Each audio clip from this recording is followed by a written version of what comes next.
technical difficulties on our end. I know what every one of you are thinking. Guys, it's game week. We have finally made it. Congratulations to all of you that have waited all year for this to be the week that you're going to celebrate the most.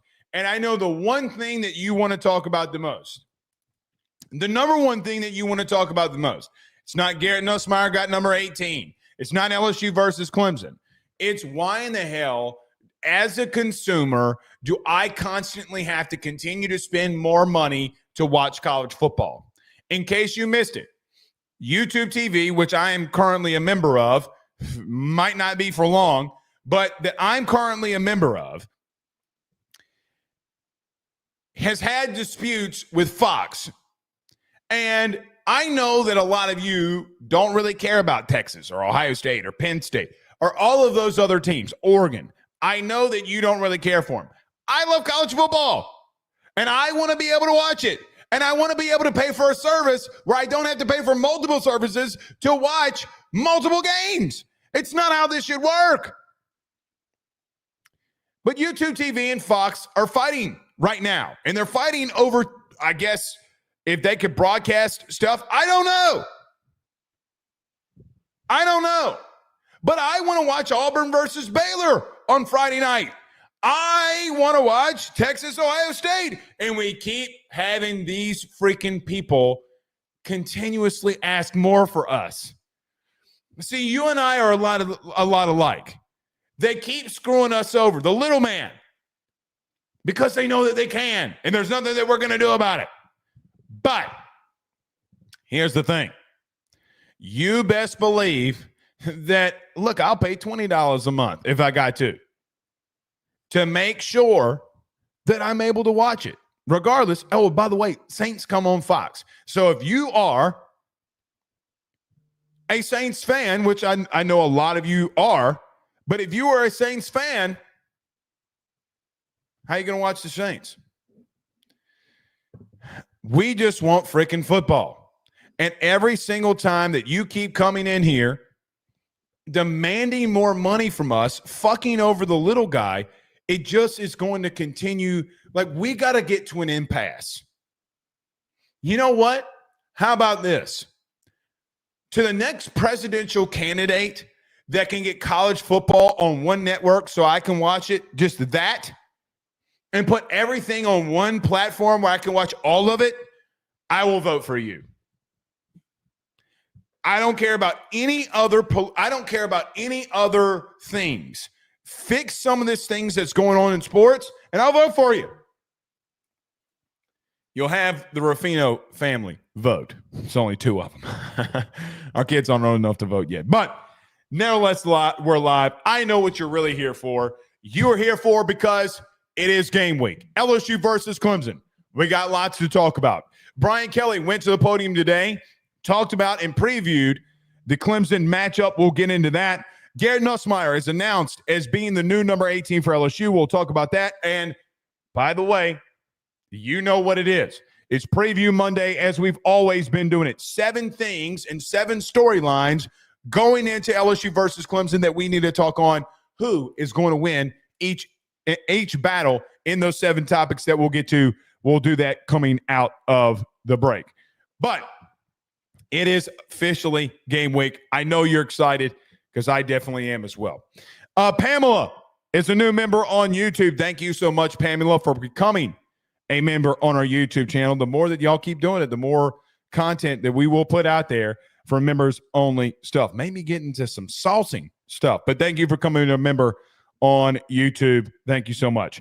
Cajun Curveball with a $5 super chat says, if we lose again, Blake, you might have to ban me. My Kelly slander, and we will be insane. And for the love of dear the kick, defer. Listen, it's here, and Brian Kelly can't run from it. He cannot run from it. He's not going to run from it. I think we've distorted our image of Brian Kelly some. He's not running from it. Guys, he made the entire offseason about Clemson. You got 11 more games. But I've been in that building physically. I've been in the weight room. I've been in the team meeting room. Everywhere is nothing but 1-0 beating Clemson, and you have a hell of an opponent. I see some of you LSU fans, for whatever it's worth, saying some outright outrageous stuff about Clemson. Oh, they suck. They're not any good. Guys, some of you need to get realistic. Oh, they suck. They're not any good. We're going to blow them out. If they do, I will eat my words. We're not blowing them out. I don't think we're blowing them out. I would love for us to, but I don't think that we are.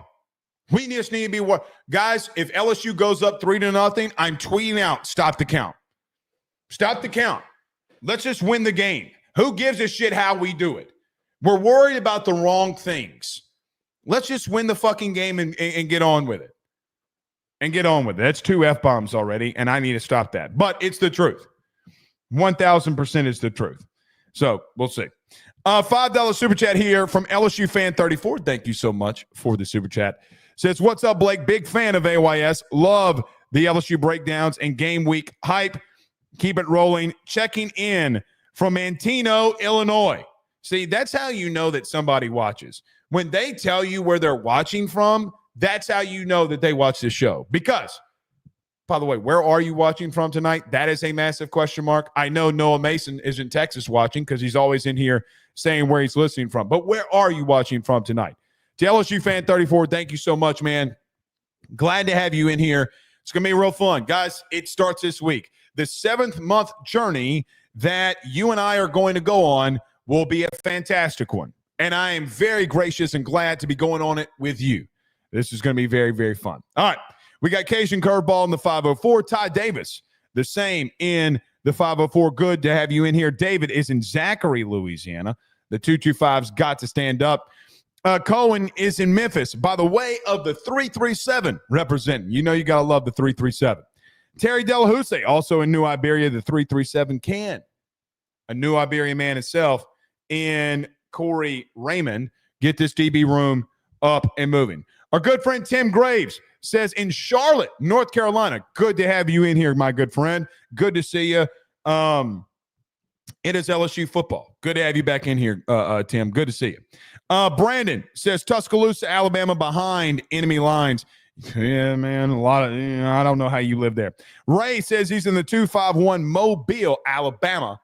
Stand up. You know, I heard somebody like 2 weeks ago call it mobile. Every one of you people from Louisiana know where Mobile is, and you know how to pronounce it. You know how to pronounce it. Get out of my face with that. Jason is in Brobridge. Ritter is in Shreveport. The 318, stand up. Good to have you in here. 817 March with a $5 super chat. What's your question? What is your question? Do you have a question? I'm glad. Thank you for sending the super chat, but you can put a comment in there. But thank you so much, nevertheless. All right, let's get rolling here. Everybody do us a favor by hitting the like and share. Share to all those groups. If you are on Facebook and to all those social media pages, you're watching us, listening to us on YouTube. Like, subscribe, notification bell, wherever you listen to podcasts, rate, review, and subscribe. When we come back, we'll talk about Garrett Nussmeier getting number 18, what it means, what it signifies. Clearly, y'all know. You don't have to ask me. You guys know what it means to you, too. But we'll come back and give 7 points, 7 key storylines going into LSU versus Clemson. We'll get to that as well. And then Brian Kelly met with the media previewing the Clemson game. We'll talk about that as well. What's that, Brandon? Just star the comment and we'll get to it after the break. Let us get to a quick break. When we return, we got lots to discuss. Stay with us. He will sell your house and find you a new. Well, Tyler's the man, he's here for you. If you want to buy or sell, well, it's not too late. Dial 955-0008. Just call 955-0008. Y'all call Tyler, he'll shoot you straight. Hey guys, I want to tell you about our good friends over at Red Stick Financial. They're your local residential mortgage broker located right here in the heart of Baton Rouge, Louisiana. At Red Stick Financial, they find the bank that works for your particular set of needs to purchase the home of your dreams or refinance the current one. They truly are your partners in this process, and they pride themselves in helping individuals and families with one simple goal in mind, and that is to make home financing approachable, attainable, and stress-free. They are licensed in all Louisiana, Texas, and Mississippi. So from Amarillo to Meridian and everything in between, they have you covered. Red Stick Financial brings you creative, customized solutions, and they don't believe in the one-size-fits-all when it comes to loans. They even have special options for mobile and manufactured homes located in a flood zone and stated income financing for those of us who are self-employed borrowers.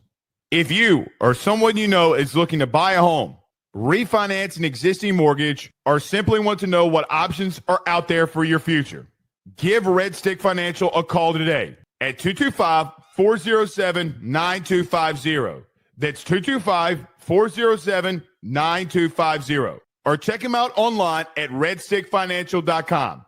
That's redstickfinancial.com. Before you purchase the home of your dreams or you go and do that refinance, you need to go local. Guys, let me tell you about our good friends over at Grand Slam Heating and Air, where your comfort is their top priority. At Grand Slam Heating and Air, they promise to provide customers with high-quality HVAC service at an affordable price while ensuring the homeowner peace of mind. From their office to your home, they guarantee the best hassle-free experience around. Efficiency and comfort is their game. Let them make your home Grand Slam today. At Grand Slam Heating and Air, they're offering their annual maintenance plan starting off at $18.75 a month and also doing those $99 tune-up promotion. They provide free estimates for system and ductwork replacement, as well as offering financing to get the job done with no money up front. From Baton Rouge to Hammond to Covington, they're all around. So what you need to do today, give them a call at 225-380-9065. That's 225-380-9065. Or go over to their website, getgrandslamair.com. That's getgrandslamair.com, where your comfort is their top priority.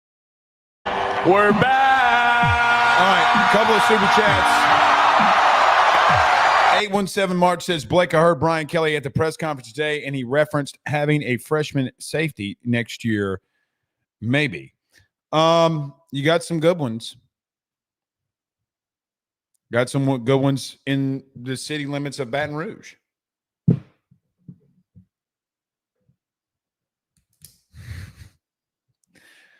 Who knows?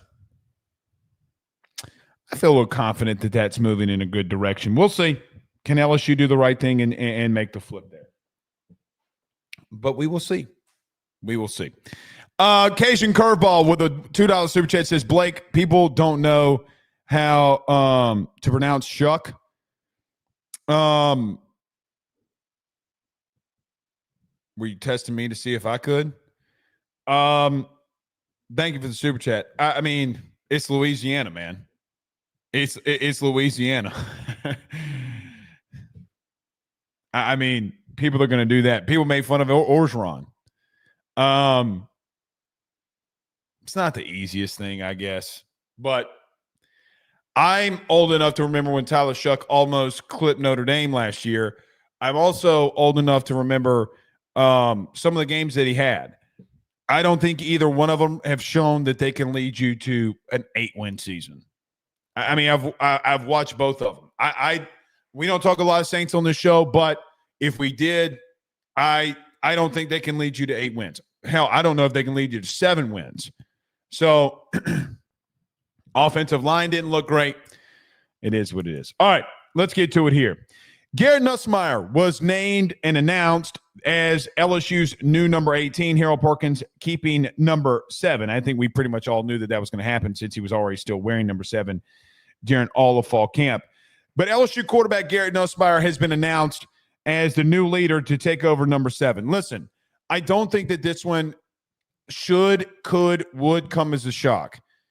A fifth-year senior quarterback who, in a society and a situation where the transfer portal is very relative, it could have been very easy during Garrett Nussmeier's career for him to pick up his ball and go home. He could have entered the portal. Guys, quite frankly, there would have been a lot of teams when after the LSU Georgia SEC championship game happened that if Garrett would have been in the portal and gone to the portal, there would have been a lot of teams that would have paid him a lot of money to be their starting quarterback. Georgia was a big one behind that. Now, I'm going to leave that part alone. But regardless of that, Garrett could have 1,000% left, gone somewhere else. He stayed. He was relentless in becoming great at LSU. Good for him.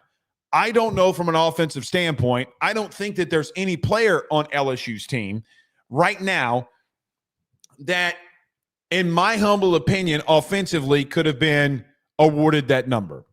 If you're going to continue to do it, which I fully believe that you should, if you're going to continue to do it, name somebody offensively that should have gotten it. Maybe you could have said Chris Hilton, who's somewhat in the same boat here, but Garrett has been there, and Garrett has been through a lot for and with this team. I think it's a signification of a couple of things. I think that there had to have been a choice behind closed doors, who's getting it, and either Garrett saying, I want it, or there being a situation where he has done what we've talked about on the show for the last month. The thing that, for me, when we've talked about the offense, we haven't spent a lot of time on Garrett. We haven't spent a lot of time on a situation where we're like, hey, man, it's a lot like last camp. There's way too many turnovers. It's starting to really worry me. A lot of you killed me for that. He's the first-time starter. He doesn't have a run game. Turnovers are turnovers. But I look at a situation where I think that I have seen a guy based off of his physical actions and mental decisions on the field that has been more mature. Now, I know a lot of people want to be worried about him having, quote-unquote, load management days. Brian Kelly today at a press conference said that he was on a pitch count. Whatever.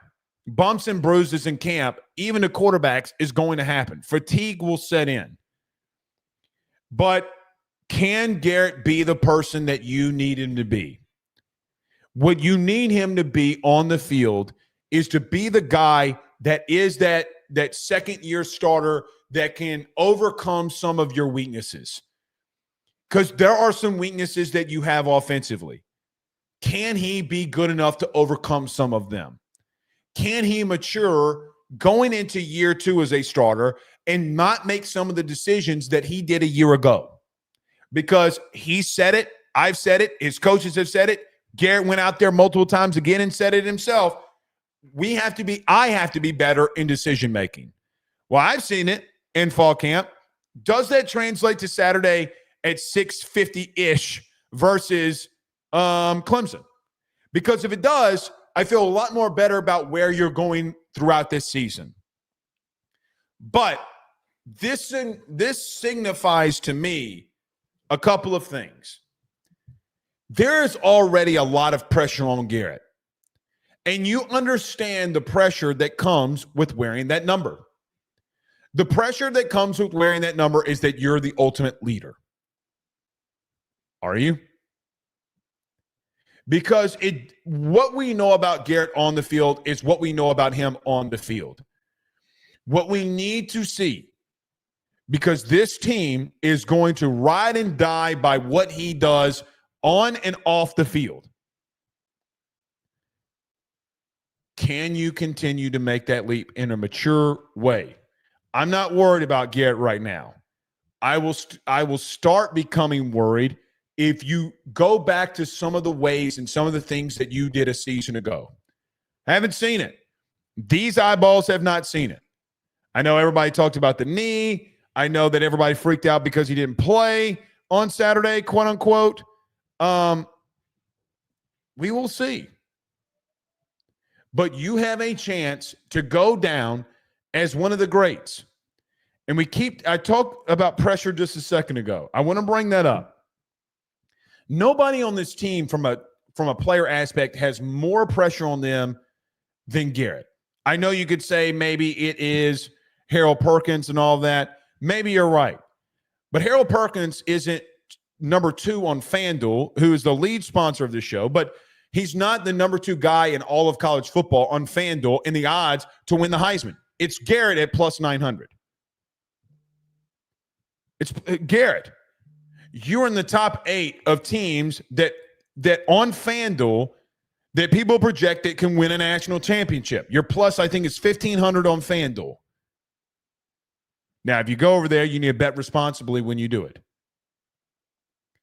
But the pressure that amounts on him and him wearing this number, knowing what a lot of you will do. LSU loses on Saturday and Garrett doesn't have a good name. We need to end this number 18 and number 7 thing. Y'all did it the last couple of years. In the number 18, in the number 7, it doesn't really mean anything. It's been a jinx. No, it ain't been a jinx. You just haven't been good up front. Let's call it what it is. You haven't been good enough. You've made some bad decisions. You've gotten out physical. But I do think that this signifies that Garrett took that next step. I think that wanting the pressure, wanting to prove people wrong, and your staff awarding that to him says, hey, man, it's your time. What are you going to make of it?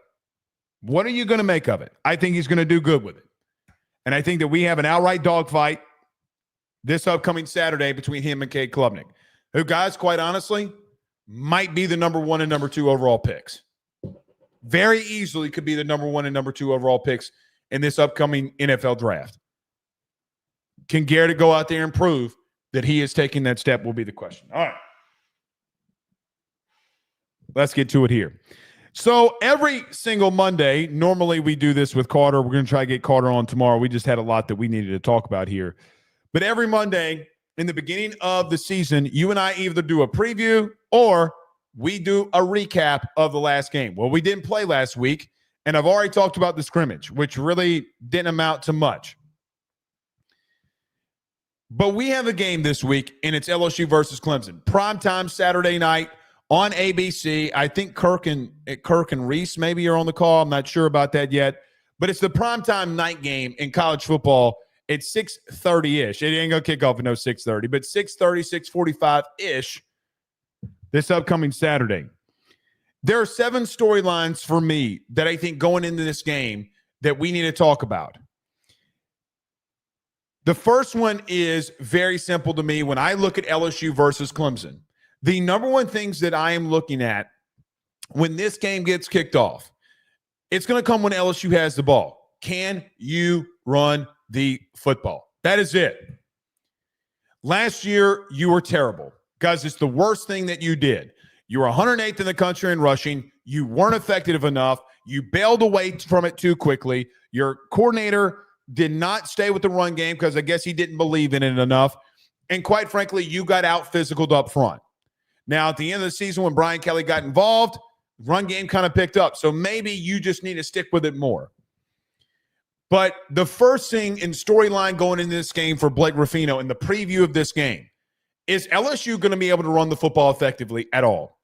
I don't think that there's been a lot of things that I have seen through fall camp that gives me the idea that I shouldn't be worried about the run game that was bad a season ago. But there is in this game something that gives me a little bit of hope to see how it's going to counteract. Guys, last year, Clemson was 85th in the country in run defense. I have made it very well known the way that I think here in reference to the run game. I don't think that the run game is this complicated thing of events when the offensive line is trying to go through blocking schemes and a handoff. I don't think that there's a lot that goes into it. Now, there's a lot that goes into it from a physicality standpoint, but there's not a lot that goes into it from a schematical standpoint. Running the football is running the football. Guys, think of how many passes and things that you can do in the pass game. Guys, there's like 7 runs. I mean, you could get creative and do something crazy. Option, speed, zone read, zone, counter, wham, waggle, whatever. It's not that complicated. The question I've asked myself looking into Clemson is, for them defensively, was it scheme or was it personnel? Now, a lot of people have built up that personnel with Peter Woods, with TJ Parker. They bring in Will Held. You got Wade Woodaz. You got Sammy Brown. You have a really good front seven. So we expect. You bring in a new DC and Tom Allen from Penn State. What does he do and how does he implement what he wants to do to a team that was 85th in the country last year in run defense? It very well could have been scheme. But I start wondering how much about the personnel for Clemson. I don't think that when you watch Clemson a season ago, and I will show you the film of this because we've done it before, I've seen them get pushed around in the interior. Even when Peter Woods moved back into the interior, we have seen them not be great enough there. Can you out-physical a team that has shown on film that they have a propensity to get run down? Are you the team that remotely can test that? Because the way that you tried to run the football a season ago, you weren't the team that could do that. You couldn't run the football. But the number one storyline and the number one thing that I'm watching going into this game, if you run the football effectively, guys, you get to 120, 125, 150, guys, it's over. It's over. I think you're going to win it. You start getting to a situation where you look like A&M from a season ago. You get to a situation where you look like Ole Miss a season ago. You're not going to win it. I know a lot of you want to be in a situation where you're like, Blake, just tell me all the positives.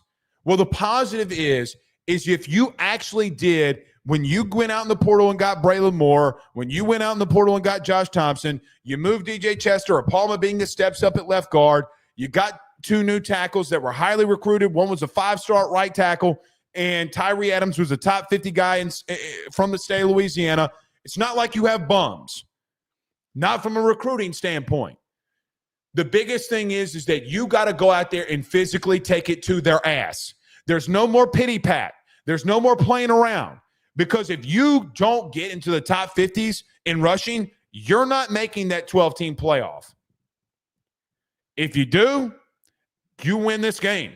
And you start off on a path. Because, guys, I don't think Florida is going to come in here and beat you. I don't think South Carolina is going to come in here and beat you. I don't think A&M is going to come in here and beat you. And you look at the three big games on the road: Ole Miss, Alabama, Oklahoma. I mean, can you go 1-2 against it? Because you come into this place tonight, and Brian Kelly has been very good at this place at not losing games. He's 19-2. So that will be my number one storyline going into this game. I'm very interested to see what Tom Allen does, their new DC. Because Penn State was freaking really good defensively a season ago. Really good. If you can get push, Garrett can step up in the pocket and make some runs. First down, you move the pocket, do whatever you got to do. Go get 7 and get down. Let's live with 2nd and 3 and say, guys, sidebar, I think it's the thing that kills teams with guys like Jaden Daniels, even Joe Burrow, right? Like Burrow would tuck that thing and run and go 2nd and 3 after getting 7. And hey, we're going to run the football. We get no gain. We get a couple of yards. It's 3rd and 1. We can sneak it if we outright need to. That's how you kill teams with first downs. So putting Garrett in very bad situations. Got to run that rock. Second storyline going in this game, and the second thing that I'm watching the most, LSU's revamped secondary versus this Clemson wide receiver core. Gus, we saw a young class of freshmen a season ago for Clemson that really made how do I want to say this? I don't want to say that they made a step, but they really put some guys on notice. They put some guys and some teams on notice, like at the end of the season when they really started getting going against Texas. Guys, the Texas secondary last year was very talented, clearly. Very talented based off the draft, based off the numbers, based off what they did in the playoff. they took it to a team that had, on paper, from a passing yards allowed standpoint, the second best defense in the country. That's going up and blanking a team like Jeremiah Smith. Guys, they blanked Jeremiah Smith. And if you think Jeremiah Smith is good, and I know that they double covered his ass, that means everybody else was man on man throughout the entire board. And it's not like Ohio State has scrubs.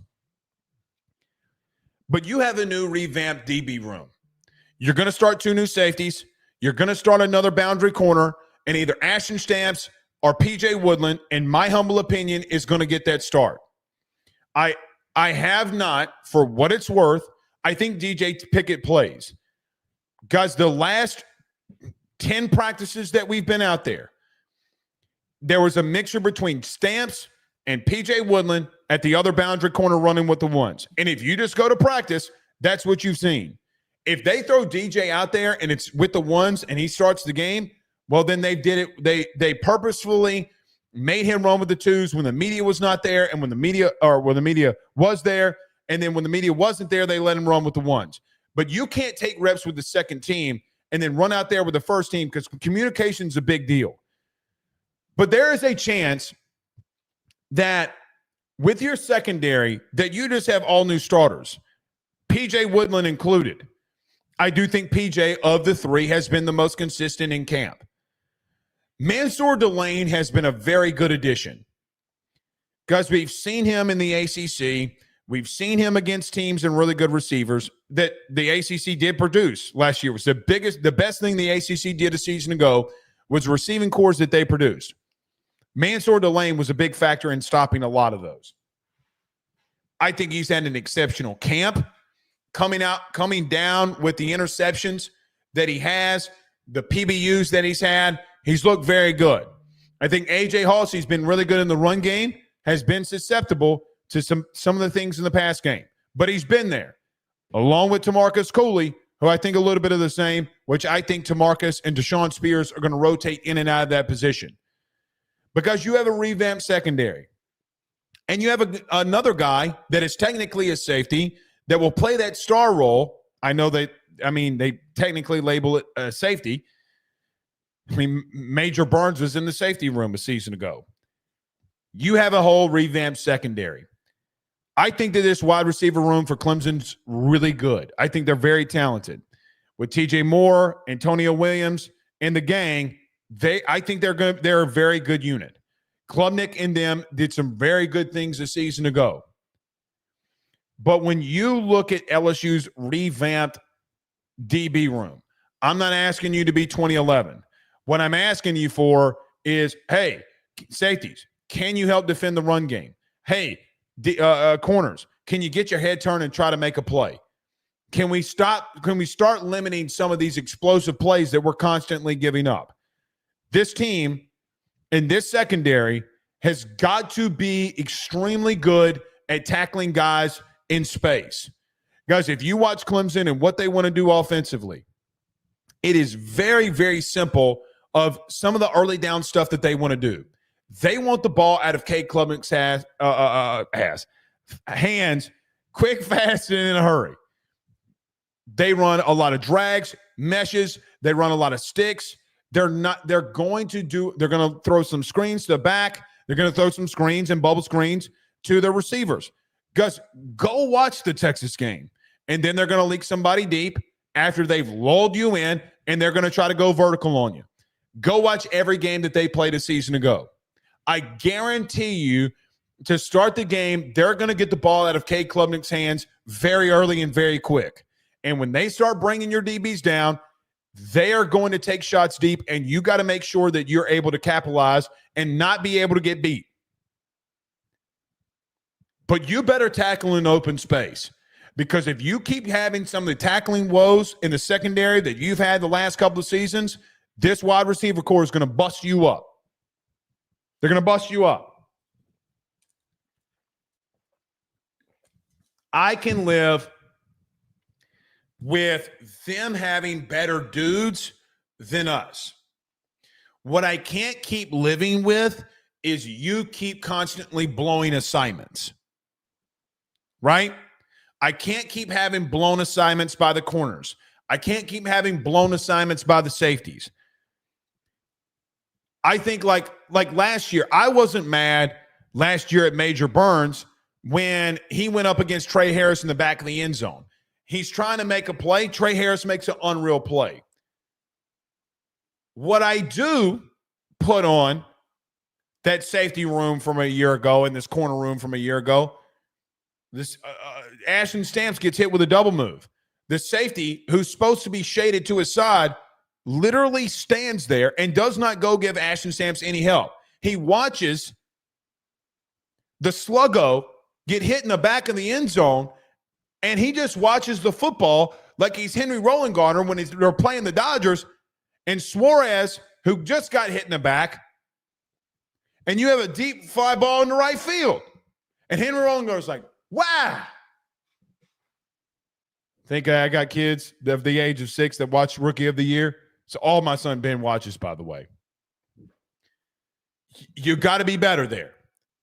I think you are better there. So regardless, I think it's a plus. Mansour Delane is giving me a lot of confidence. A lot of confidence. Can you hold on? Will be the question. And I think A.J. Halsey's been a really good addition as well. I actually went ahead in number 2, talked about number 3. Tackling these receivers in space. That was a part of my 1-2 there. So 2 and 3 are done. I will just say one last time. Guys, they're going to put you on an island, and they're going to make you tackle these elite guys in space. If you do not come up and get them to the ground, they will do it all night on you. You better be able to get them down and break some passes up. You better be very physical early. One thing I'll say about this receiving core, when Texas in the second half started getting very physical with them, they didn't want nothing to do with it. They wanted nothing to do with it. Can you do it? All right, so we got 2 and 3 out of the way. LSU at wide receiver is something that I'm definitely watching. I know everybody wants to talk about the offensive line, and we'll do that next. But hypothetically speaking, before we get to the offensive line, what if they can't hold up for 18? What if they can't hold up for Garrett Nussmeier? If they do hold up for him and they're able to allow him to have time, the very interesting thing that this LSU offense has is elite speed. I'm putting Chris Hilton in bubble wrap all week. I am somewhat limiting him in some of the things that he does. You got Barry and Brown. I might do a little bit of the same. And you have Aaron Anderson. I do think that that's the 3 that you're going to roll out with the most. They're gonna rotate that receiving room in and out with a lot of different players. But Clemson showed a year ago that they can get beat vertically. You go back to the Louisville game, you go back to the Georgia game, you go back to the Texas game, you go back to the season before. Guys, when the offense and Tyler Shuck got moving, speaking of Tyler Shuck, when Tyler Shuck and Louisville got going versus Clemson a year ago, go watch the Chris Bell receptions.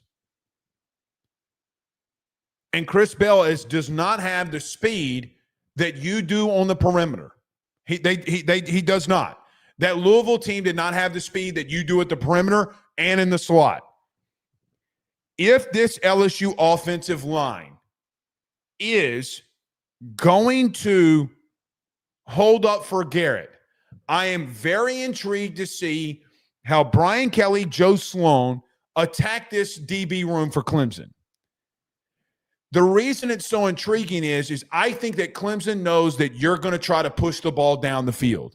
And I'm not saying that you shouldn't, because I think that you should.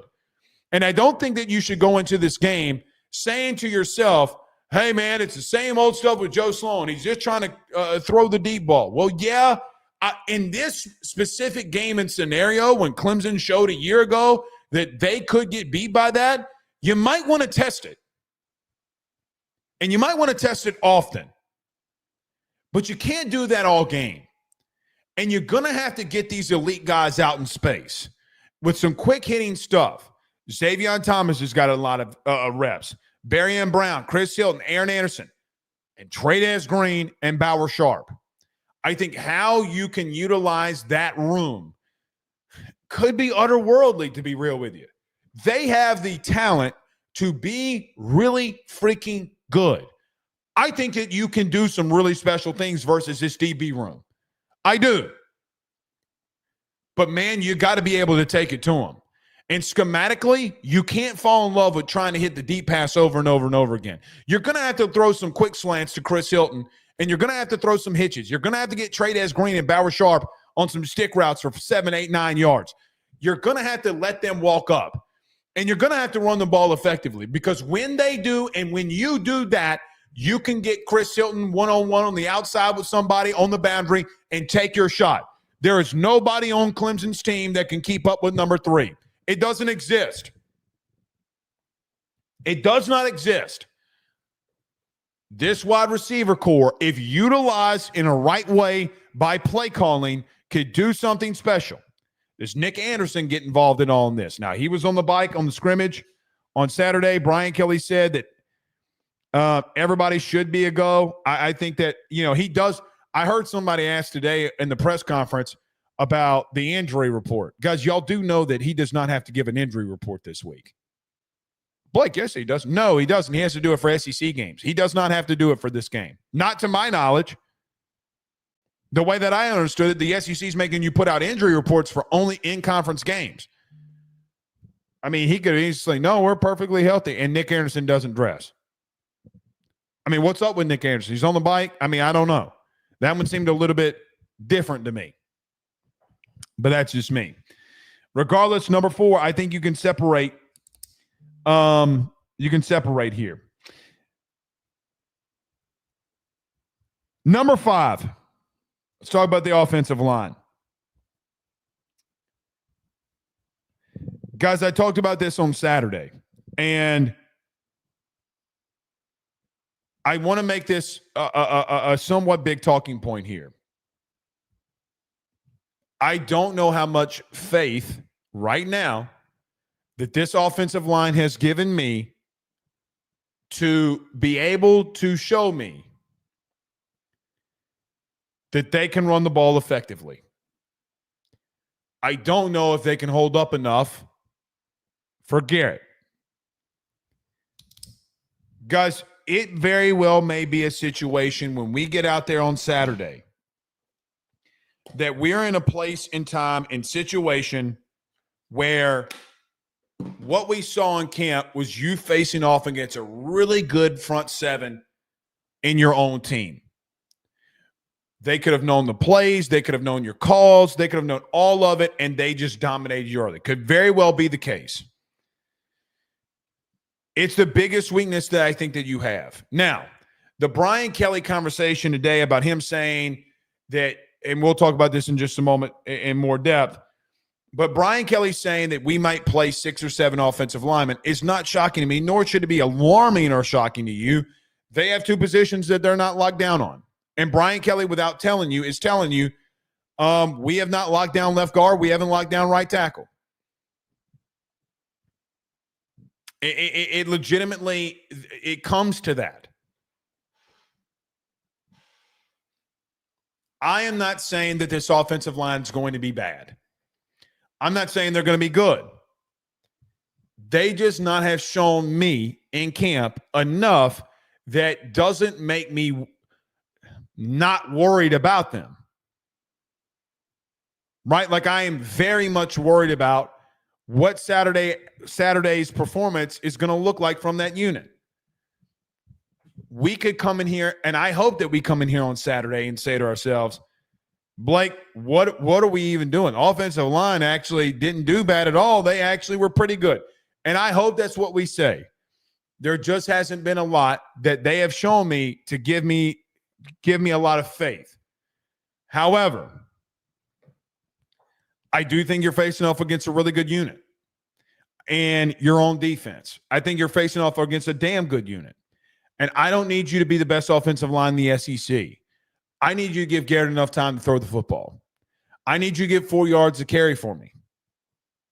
Because if we do that and you run the ball on first down and you're getting 4 yards, guys, I feel so much more confident about where you're going. I need you to be I need you to be average. Because if you're average and you're moving, you're going to win a lot of football games. And the stress level comes down. I've seen your edge room. I've seen your interior defensive tackles make a lot of plays against you in camp. Bernard Gooden's name, guys, comes up the way that it does and all the way that it does during fall camp, mainly due to the fact that, well, he's making plays. He's getting in the backfield and making tackles for loss. Gabe Rutherford's name keeps coming up because he keeps sacking the quarterback. Harold Perkins' name keeps coming up because he keeps making plays. How else do you want to quantify that? Now, I say this every year because there's always some Rudy Poos that come in here and say this. And there's 1,943 of you in this chat right now, or in this show right now. And I'm going to tell all 1,943 of you this. The worry about the offensive line might not be a big deal. Doesn't mean that we haven't seen what we've seen. I always have people come in here, oh, y'all were lying, y'all didn't know what you, then get your ass out there and go watch it. And then I want you to come in here and determine what you're seeing. Because I know that you want this team to do great things. I do too. But there's no way that you can see Bernard Gooden have 7 tackles for a loss during the camp and say, that don't look good. You can't do that. So, number 5.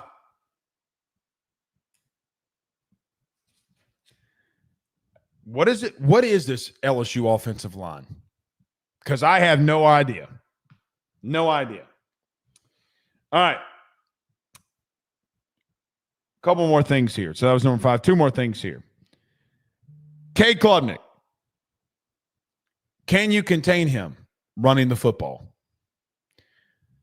I think a lot of people look at Cade Klubnik and say to themselves and think to themselves that they're going to see the quarterback that we saw in year 1 of him as a starter, year 2 of him in the beginning of the year as a starter, and they completely neglect who and what he did a season ago. Guys, this young man had over 40 touchdowns and only 6 turnovers. He had a hell of a season. His team, and some parts of his team, crumbled around him.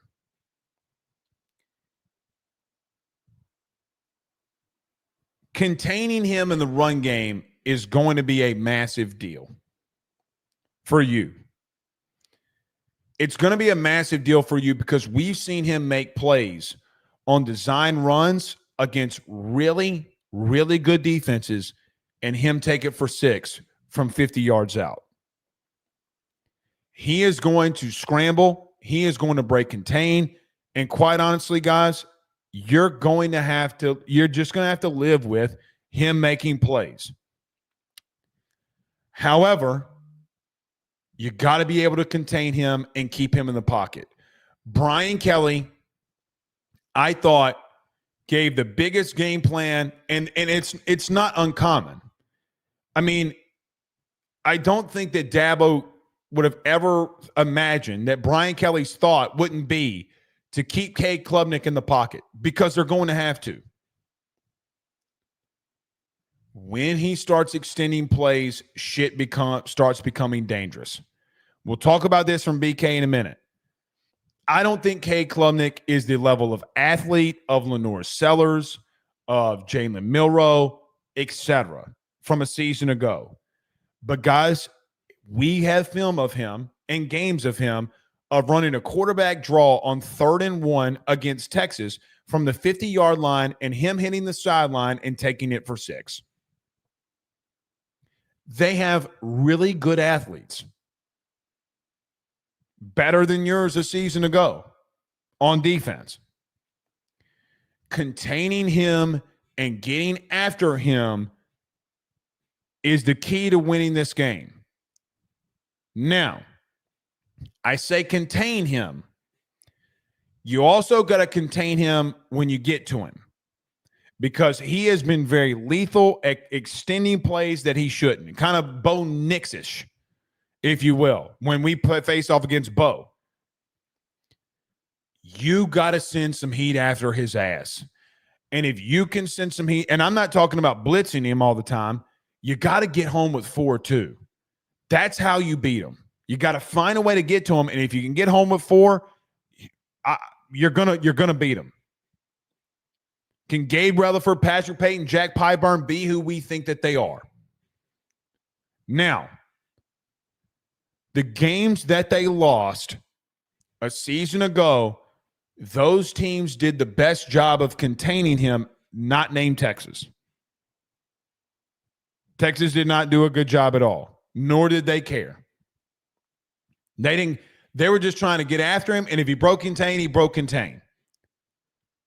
But you got to be very disciplined when getting to him. I think that you're very athletic in your defensive line room, that if you push the interior of that pocket back, you are really good at the edge that can get to him and make plays. So not only containing him, getting after his ass and making his life a living hell, it's how you beat him. It's for every quarterback. You're going to have to find a way, and you're going to have to be creative when you do it. Harold Perkins is going to have to be key in this one. He's going to have to be key. Maybe there are some situations when you go in zone that you spy him so that you, instead of sending him, so if Klubnik breaks contain, that 7 can run him down. We need him to do that. But you got to be multiple here in a lot of different ways. All right. Last but not least, number 7. Garrett Nussmeier. Has Garrett taken that leap that we think that he has? I think that there are signs, and I think that there are evidence that Garrett has. I really do. I think that some of the things that we've seen in fall camp, and even some of the things that we saw in the spring, Nuss not being scared to move up in the pocket, scrambling when he needs to, those have been things that have plagued him. Very much so. So things that he has not wanted to do. He gets some pressure, he starts bailing. We've seen him more of being more mature and doing some mature things. Turnovers have come down. But guys, when you're under relentless pressure all night, you can easily revert back to some of the ways that you've been and things that you've been doing. And I want you to remember that, because I think he's going to have to get out of some pressure throughout the night. He's going to have to sit in that pocket and take some very big hits. And he's going to have to pop right back up. Because without him and out him not turning the ball over, him not extending plays with his legs, you're not going to beat Clemson if he doesn't. You're just not. He can make every throw on the field that he needs to. He can. To beat a team like them, to beat a DC like Tom Allen, you're going to have to, at some points, do some things that they're not expecting. Guys, you were horrible a season ago turning the ball over. And I know that you're nauseated of me saying it. Well, guys, we're in game week, so once we get in game week, we're just in game week and we talk about it and things that are actually happening. You cannot have 17 turnovers from your quarterback position. It cannot exist. It cannot exist. Because if it exists, you will get beat, and they have the personnel to extend that on you if you let them.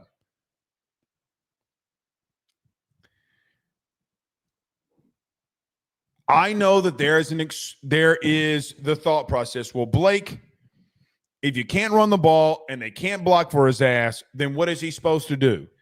Guys, in my humble opinion, the number one thing as a quarterback is to not turn the ball over.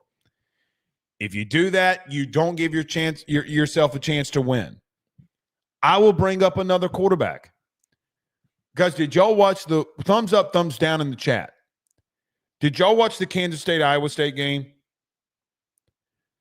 Kansas State turned the ball over 5 times. Blake, no, they didn't. They fumbled the ball twice. No. They turned the ball over 5 times. They failed to convert on 4th down 3 times, and they had 2 turnovers. 2 turnovers from fumbling the football. Turnover on downs.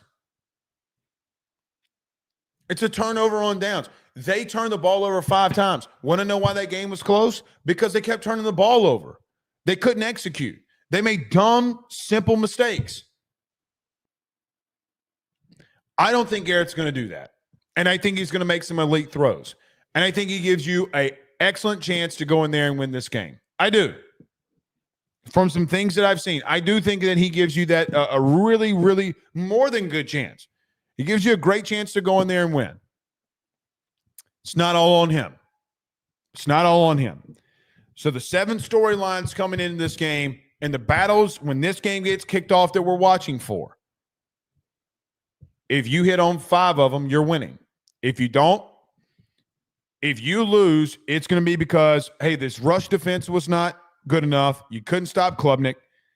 LSU couldn't run the football. This offensive line gave it way too much pressure. Your revamped DB room gave it way too many yards in the air. I mean, guys, there's not a lot of other things that you can say. There is one other thing that I want to bring up before we move on here. Brian Kelly's under a lot of pressure. Outside of James Franklin at Penn State. And I don't know how much, if he's under the same amount of pressure as Brian Kelly, to be honest with you.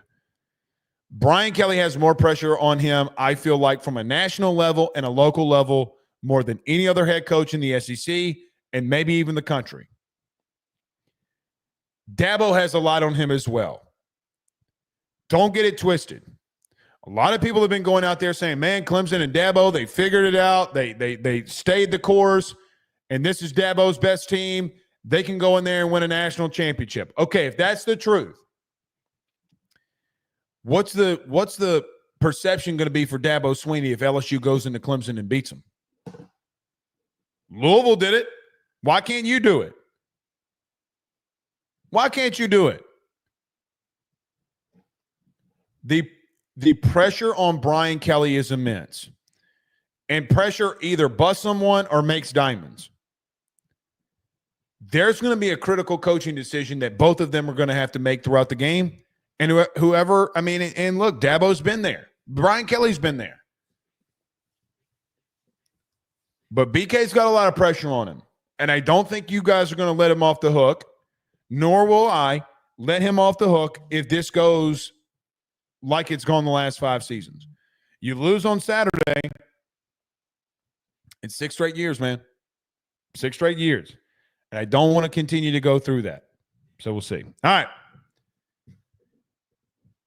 Let's get to a quick break. When we come back, we'll take some of your comments. We'll talk about the Brian Kelly press conference. We won't break it all down. We'll talk about some things that he said in there as well. And I thought he had some interesting things to say breaking down Clemson. So we'll get to that next. Stay with us. Guys, I want to talk to you about our good friends over the Drake Williams Law Firm and Drake Title Company. Are you facing tough times due to an injury from a car accident, navigating the complexities of divorce, or purchasing a new home? At the Drake Williams Law Firm and Drake Title Company, they understand the challenges you're going through, and they are here to help. The lawyer team of Ernie Drake III, Ryan J. Williams, and Summer Vignair, along with Morgan Daniels, have the experience and proven track record to give you that peace of mind. Give them a call today at 985-386-7600. That's 985-386-7600 to schedule a free consultation at their brand new office located in historic downtown Ponchatoula. They're also doing a special, the AYS special. If you're refinancing or closing on a home in Southeast Louisiana, request the Drake Title Company to handle your closing. If you mention Blake Ruffino and AYS, you're going to receive a $400 discount on title fees. Again, give them a call at 985-386-7600. Let them know that Blake Ruffino sent you on by. Hey, Southwest Louisiana, are you ready to gear up for your next outdoor adventure or tackle that next big job on the farm? Then head on over to Henderson Tractors, Boats, and Power Sports. At Henderson and Lake Charles, they've got everything you need under one massive 30,000 square foot indoor showroom. Kubota tractors and mowers to power through the toughest tasks. Polaris off-road bikes and side-by-sides to conquer any trail. And tracker boats with brands like Ranger, Nitro, Sun Tracker, and Regency pontoons for a day out on the water. Whether you're a farmer or a hunter or just someone who loves the great outdoors, Henderson has what you need to get the job done and have fun while doing it. Browse their new and used inventory over at their website, hendersonimplement.com. That's hendersonimplement.com. Or give them a call today at 337-436-4366. That's 337-436-4366. Or go see them over in Lake Charles on the corner of East McNee Street and Highway 14. Remember, if you need a tractor, go to Henderson. Need a boat, go to Henderson. Or if you need an ATV or side-by-side, you know where to go. Henderson. Just let them know that your good friend Blake Ruffino over at AYS sent you on by. Guys, you might know my good friend Carol Falls and all the great service that he provides over at State Farm. He is your good neighbor after all. But did you know State Farm has surprisingly great rates as well? Along with the great neighbor service, State Farm agent Carol Falls has surprisingly great rates for everyone inside the state of Louisiana. So call him today at 985-395-4300, 985-395-4300 for all of those surprisingly great rates on auto, home, and life insurance needs. Like a good neighbor, State Farm is there, and individual premiums will vary by customer. All applicants subject to the State Farm underwriting requirements.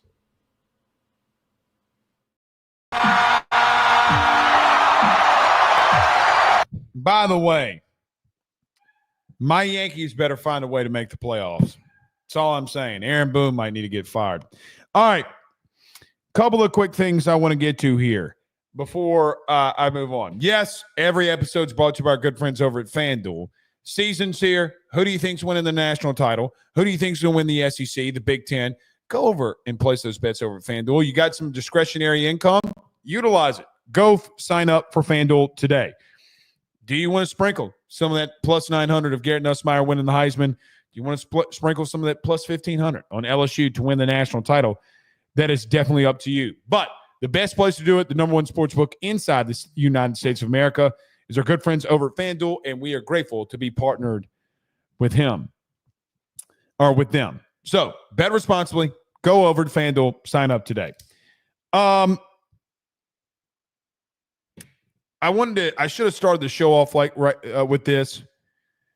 The area that I live in was, and the town that I'm from, technically, and where most of my family grew up in Amite, Louisiana, and in Roseland, Louisiana, which is actually where I'm from, was massively affected on Friday as Smitty Oil caught fire. And a lot of oil burned and was released into the atmosphere. 400 plus jobs are no longer there.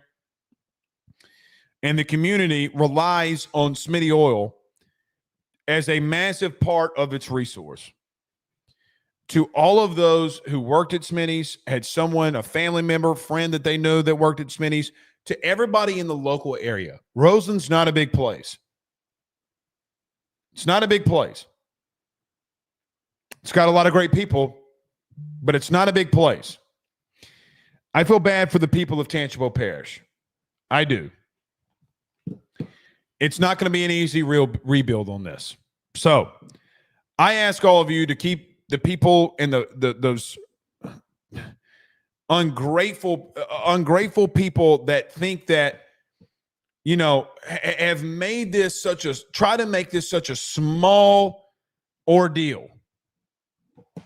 I just got to tell you, 400 jobs have been affected, and those people didn't have a job today. Imagine waking up on a Friday, either going to work or maybe you have the day off, and by Monday, you don't have a job. That is crushing. Crushing. I pray for all of those who are affected by the Smitty oil spill. I say oil spill, but fire. Look, man, I love being in the wildlife. Always have. Guys, the wildlife and farmers are going through it right now. Guys, Tangipahoa Parish, North Tangipahoa Parish, where my grandfather made his claim, Nunzio Ruffino, that's an Italian name for you. My grandfather was a strawberry farmer and cabbage farmer and a vegetable farmer. He literally, with a mule, would plow for strawberries and cabbage. And he was a farmer for over 4 decades. It's a very rich culture of Italians. And a lot of them in the north part of the parish grew up as farmers. I have 3 close relatives on Highway 51 that if you went down Highway 51 today, they will be out there farming. Because a lot of them lost a lot of crops. And I pray for them. This has affected the entire area. I remember as a kid picking jalapenos. You might be a little bit aware if you go to your local store and you see the large Ruffino jars of muffalata mix. Where do you think that comes from? I'm not going to go on another sob story because I got killed in the chat last Wednesday when I said you needed to surround yourself with great people. The local people are hurting. And it's a massive ordeal.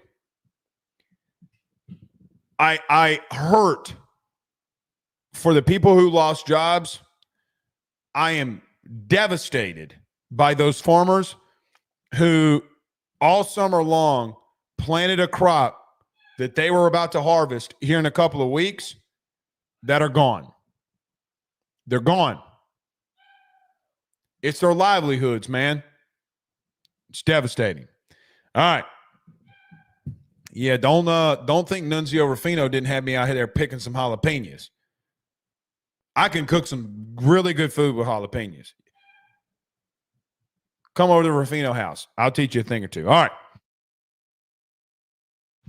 Brian Kelly met with the media today, and he started it off by saying that the start of this week, the start of Saturday, is something that they've been working on and building all the way since January, going out in the portal and getting a lot of players like Barrion Brown, Nick Anderson, Josh Thompson, Braylon Moore. They went out in the defensive side of things and got guys like Mansour Delane, A.J. Halsey, TaMarcus Coley. You're in damn near your entire edge room. And they've been building up to this game versus Clemson. Now, Brian Kelly did start off his press conference and talking about everything that we've done has been focused for this season. Sounds great. But you also have a game against another opponent. And he did talk about Clemson. He talked about the defensive line of Clemson. And he talked about Peter Woods and TJ Parker. And in that, he talked about how explosive they were, and if you saw his facial expression, he did not necessarily look very excited. Guys, again, the game is going to be won up front, and they have a lot of really good players. And I think that when you have to do some things to get them out of their rhythm and get them out of position. I saw a head coach today that looked a little worried. Talked about the receiver core with TJ Moore, Williams, and Wesco in the gang. And they're good. They're a very, very, very good unit. Yeah, it does come all down to this. And I think Brian Kelly's 1-0 thing all summer. I think him talking about it at SEC Media Days only being 1-0.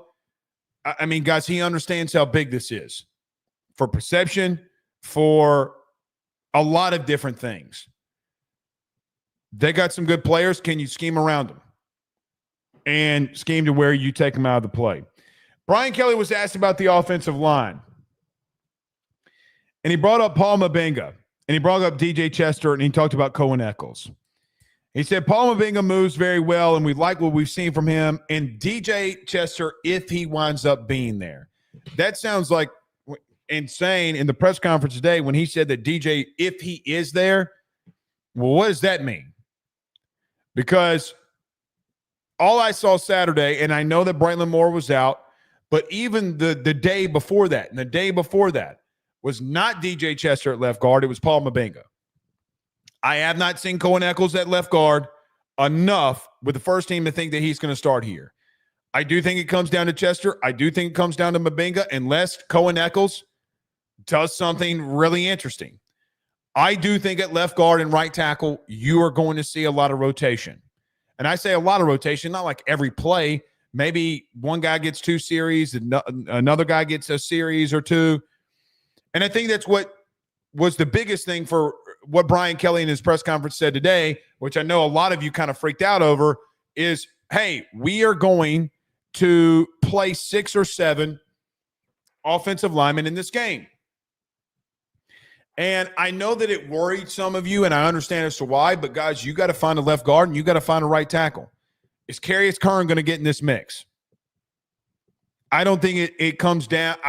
That part doesn't worry me. I think that there have been a lot of other things that do worry me. They are 40% of that unit, and I get that. Or yeah, 40% of that unit. Guys, I wish this would have gotten resolved in camp, but it didn't. If you asked me today, I think it would probably be Paul Mabinga. I just don't know. I do feel that Weston Davis is going to start right tackle. I really don't have any idea who's going to start at left guard, to be real with you. I know they try to throw a lot of stuff at the wall and see what sticks. I just do not know.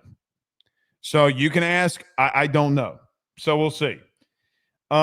With that, Brian Kelly was asked about Garrett Nussmeier, said he was on a pitch count. They'd already done all their installation stuff on things that they want to get installed with Clemson, and they're going to do it again this week, and they put him on a pitch count.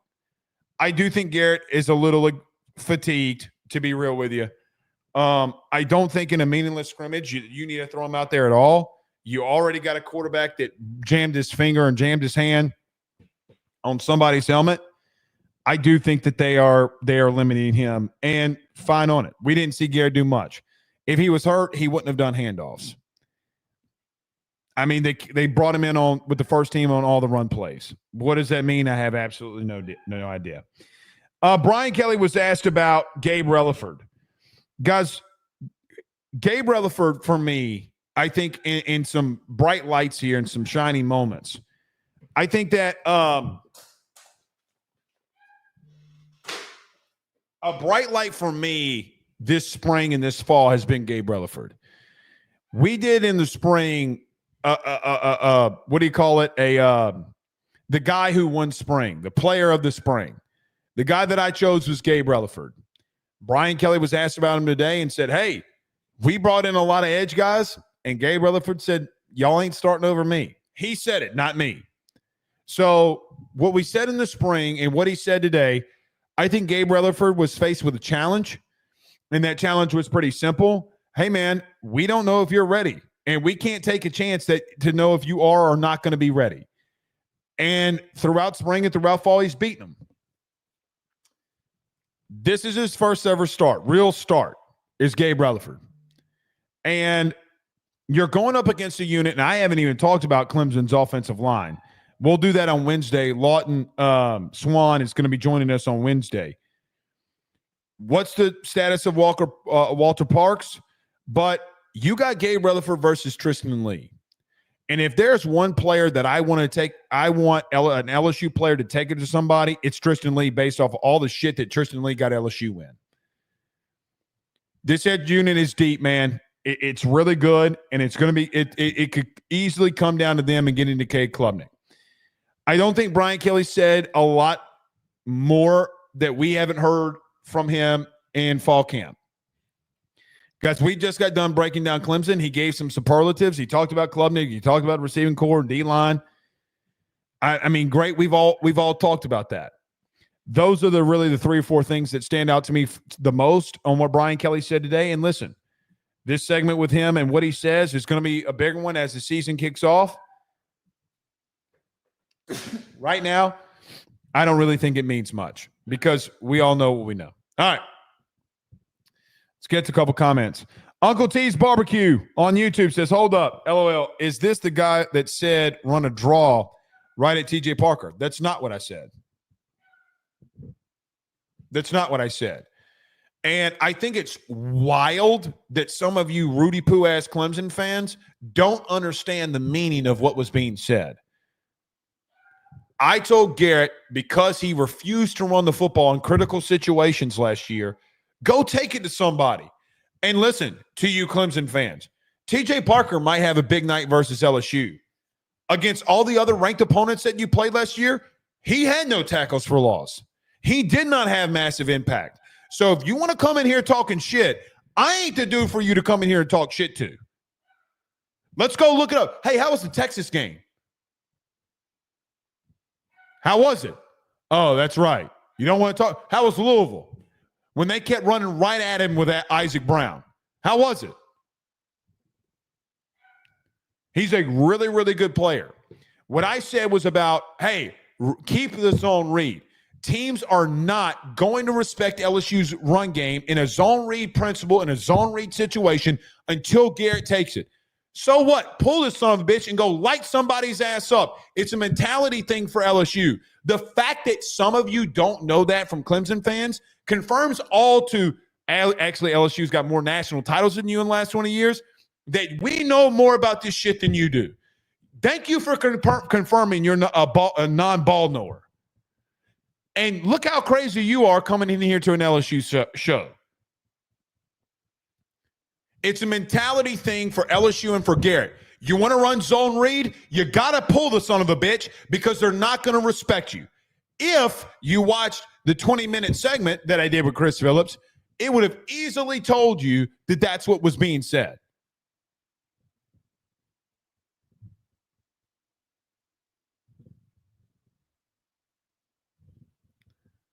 I am the last human being for you to come in here and act like we're not prepared.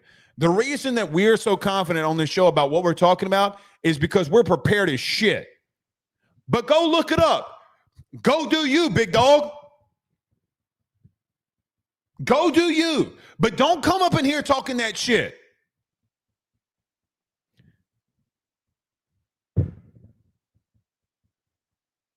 Where did TJ's barbecue go the fuck now? My point exactly. Nola P says if Clemson had played in the SEC last year, they would have had our record or worse. Maybe. You would have been probably 9-3 or 10-2. I mean, you actually were able to beat South Carolina, even though you probably shouldn't have. DK Outdoor says Walker Parks is good to go. That's good to hear. Good to hear for them. I did not know his status, but I knew it was on crutches a couple of weeks ago. Tyler says South Carolina and Louisville beat up that Clemson D-line. I have a feeling we win in the trenches. I hope you're right. I hope that you're right. In reference to South Carolina, Lenore Sellers beat up that defensive line. I don't know if they really did. Dirty Money says that he better start thinking about it. Game one may not be important in the big scheme of, but it's a huge confidence builder. Oh, no doubt. No doubt it is. You got to go win game one, man. I mean, it's why you spent all offseason talking about it. Just the truth. All right. See you tomorrow. Y'all have a blessed night. Peace.